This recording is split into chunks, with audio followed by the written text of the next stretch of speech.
This is the greatest nation in the history of the world. It is no wonder why people want to come here. We just ask that they do so lawfully. Acting U.S. Attorney General Matthew Whitaker in Austin today to speak on the importance of a lawful immigration system here in the U.S.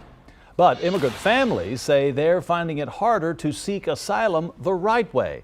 Eyewitness News border reporter Oscar Margain shows us one family's frustration.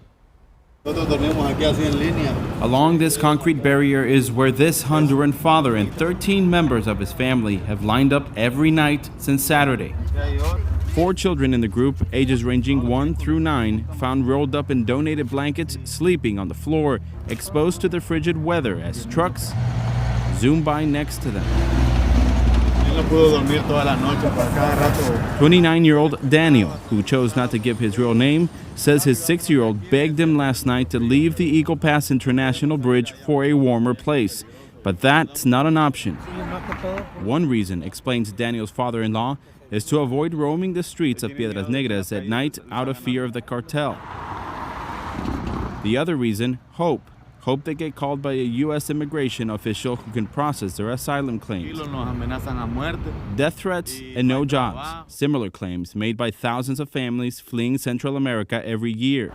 But now, making an asylum claim at the ports of entry, as the Trump administration has encouraged people to do, has been harder lately as the waiting list continued to grow.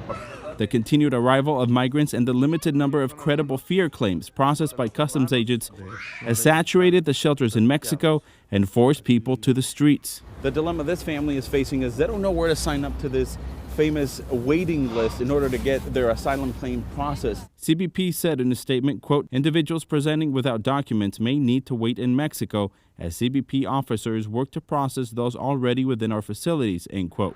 In Eagle Pass, an average of 16 people get processed for asylum a day.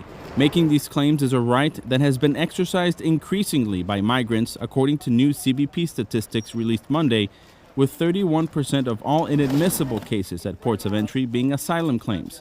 That's a 15% increase compared to last year.